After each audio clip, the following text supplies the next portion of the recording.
Yo guys, welcome back. So today we're gonna do the Hydross guide, man. So you guys seem to like the Lurker one. Some of you guys said it was a little bit too long and you like them shorter. The thing about that is I don't like to do them short little 1 minute video because I feel like you can't get enough detail in there. And while I know that some content creators will do the short ones, which is why another reason why I'm not doing them, because I know that people will do the short ones and I'll just leave the long ones for me. All right. So these are supposed to be in depth. They're supposed to be long and I hope you guys like it. Anyway, starting with Hydross. This is a very easy fight. This is a 2-phase encounter. One frost phase. Let's call it the frost phase. We'll call it the nature phase. I will go into detail a little bit more. This is the entrance where everybody comes in.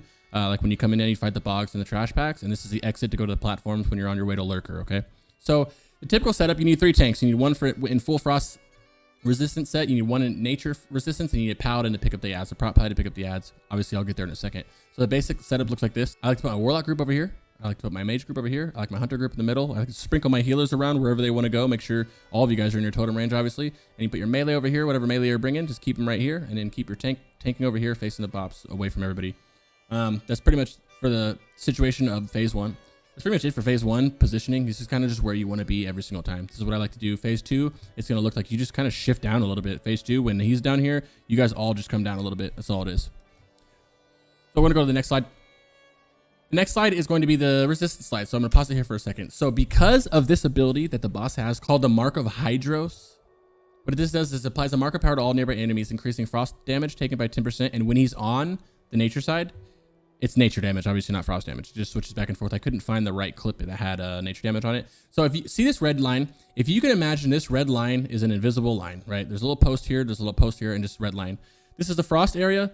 As soon as you cross him across this line, he becomes nature, and he's a nature guy now. And when you go back up, he goes a frost guy. Not only that, but whenever you cross this line, right? So you start up here, he's frost. The tank pulls him down across this line. He not only turns to nature, but he'll spawn 4 nature ads. They're water elementals, sorry. And there's 4 of them. You guys have to kill them. So every time he crosses this line, boom, 4 frost ones come out. Boom, 4 nature ones, and so on and so forth. Something to really pay attention to here before we get into the actual footage of the video is say I'm over here. I'm behind the line right here, pumping shadows. Blah, blah, blah, blah, blah. I'm pumping him, and I pull threat. He then runs to me, crosses this line, will spawn 4 ads. And then, oh, Crix pulled aggro. TSW taunts back. And then the boss now runs back to him. But when he runs back to him, he crosses over the line again. So now he spawns 4 frost ads. So if you mess up and pull aggro, this is for either side. If you mess up and pull aggro, 1, don't pull aggro, you mongoloid, right? 2, really don't pull aggro behind this line on the opposite sides, because you can mess around and you get taunt back and forth and you end up spawning 4 or 5 or 4 to 8 ads and it's a wipe right away. So just really pay attention to that. That is the whole fight. That's what the fight is about. It's just managing your threat pretty much. So yeah, have one person in frost gear, have 1 tank, I'm sorry, in frost gear, 295 frost gear. It'll cap when you put the totems and auras down. And you have 295 nature res over here for the other tank. Your prop paladin tank with the ads does not need any resistance. He's just being a baller by himself. Okay. So the marks go as follows. The first mark is 10%, and then 25, 50, 100, 250, 500. We always transition. We always transition at 100, which is 4 stacks. So a tank will take him for 4 stacks and then bring him down here. They'll tank swap, kill the ads, tank him for 4 stacks, so on and so forth. Okay. And that's it. So let's go ahead and get into the footage. What's up, guys? You want to do me a favor and go ahead and fucking subscribe? Huh? Make that red button turn gray for me, please. Thank you. All right, guys. So right here in the beginning, you're going to see this is the range perspective, right? So that imaginary line that I was talking about, if you can imagine this post right here and this post right here, a line.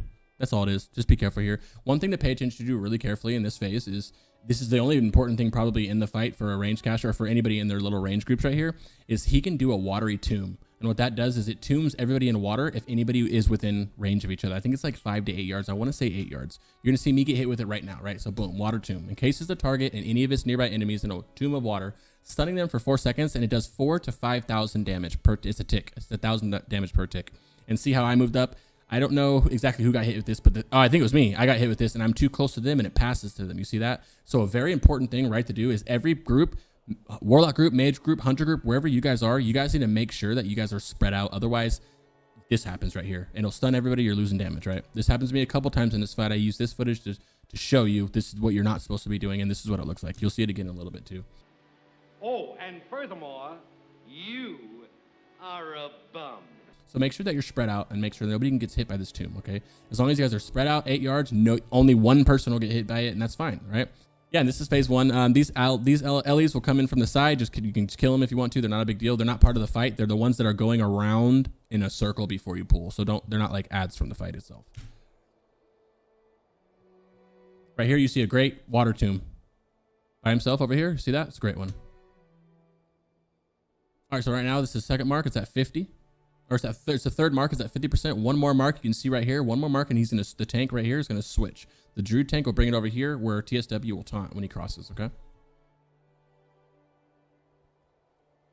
It's very important. I don't even know how that hit me. Look at that, stupid. It's very important that during this transfer, you see the tanks already running over here. Mark of Hydross, 100%. That's when you transfer. It is very important that you don't pull aggro, like I said right here, okay? So it's a threat reset as soon as he crosses that line. Threat reset. You can imagine how sticky that would be is if he crosses the line to go over here and I'm over here and a dot tick will pull, healing aggro will pull, anything can pull. You have to be very careful. So what we like to do is stop. Well, you have to call stop dots. When the third mark goes out, call stop dots. Stop dots. First off, stop dots. Fourth mark goes out. All right, guys, all right, guys, we're transitioning. Do not heal unless someone's going to like die right now, but they shouldn't because they should not be taking damage besides this, the water tombs. You got, hey, we're transitioning now. Stop healing. Don't do anything till we get there. And then you guys transfer over. Otherwise, the threat gets all bonky and goes back and forth. So now phase 2 is going to start. We're in phase 2. Yeah, this will be phase 2. We're in phase 2. This is the first set of ads. Right when he crosses over here, the new tank has him, and these ads spawn. These are the ads that I'm talking about, right? Your job is to, well, get rid of these ads. So you have a prop paladin tank here, getting ready to pull them, gather them up. You guys just sit here and pump. Keep doing what you're doing and wait for that paladin to put his stuff down. And then you guys just seed spam and do your AoEs and get these guys dead. As soon as these ads die, you just continue on the boss. And that's the end of the phase 2 until he transfers back over to the frost side up here for phase 1. And then it just goes back and forth until the boss is dead. You can see that we phase him. We had 2 phases on him, so it's not that hard to do it. So I'm going to pause right here because this is I'm going to show you the pally perspective of this so you can see it and the tank perspective in a second. But I just wanted to explain this really quick for those that didn't know. These are the ignore the fact that there's no boss and no tank. Okay, we're pretending you already know where those are, right? This is what it looks like. And we cross over here, paladin's waiting here, ads spawn, he conks, he picks them up, we give him a little bit of time, and then we nuke these ads down, and that's it. And then the paladin just goes back to helping with the boss right after that. If it's up here, same thing, just he's right here, he's taking 4 ads, and we're all back here AoEing it down. All right, there he is right here. So this is a perfect example of a grace for mother sucking days. Right here, you're going to see his transfer over here. The tank is right here. This is the same transfer you just watched, okay? Just rewinded it a little bit. Now you see what the paladin's doing. Watch him. He's going to go into the attack. The ads are out. He's going to conk down once. He sappered, and then he conked right there, back to back. And then he's going to keep these ads right here the entire time. And we're just going to seed off. We're seeding off the boss if you're a warlock, and mages are just doing their A explosion magical goodness of being an arcane mage, right? And then you guys just pump the ads down, man, and that... I know I say that all these are easy, but this is why I'm saying it. It really is easy. Like you finish these ads and you nuke the boss down and you just chill until you can transfer over, guys. So we're going to switch it back to a perspective of mine from the Warlock perspective. And after that, I'll switch to a TSW, which is the main tank right here. This is just to show you that, you know, there's nothing crazy here. There is a vile sludge that happens. What this does is it coats the target in a slit coat of sludge, reducing the damage and healing done by that target by 50% and dealing very minor nature damage. Don't worry about the nature damage. This is the poisons version of the water tomb, except for it doesn't tomb anybody. It just puts a stupid debuff on you that goes away in like 2 seconds. All right, on the TSW side, this is the main tank on here. He's tanking the poison side. We're going to watch him walk over to the transition just so you guys can see a tank perspective of it, okay?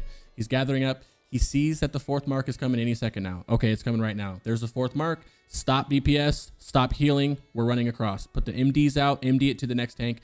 Drag him across nice and slow. Have one tank bring him to the other tank, which is the bear tank waiting over here. Have the paladin tank pick up these ads and do the same thing you guys were already doing, and you win. Like, it's pretty simple, guys. Finish these ads up. Now, one thing you can do, though, is... say we did this kind of fast because a lot of us knew what we were doing in here, but if you're in a guild trying to figure this out, say you guys get back, you know, to either phase and he has very low health, like, I mean, I'm talking 10% health, 15% health, you guys can just, instead of dealing with these ads, banish them. You can CC them. They can all be CC'd. So this means Hodge, reps, you can stun them, you can death coil them, you can fear them, you can banish them. You can't sheep them, obviously. You can do pretty much everything else about that. You cannot enslave them. I tried. But you can CC them. So all you got to do, and also know that in your head, like know that, oh, this might be a wipe. You can save it with the AoE fear or something like that.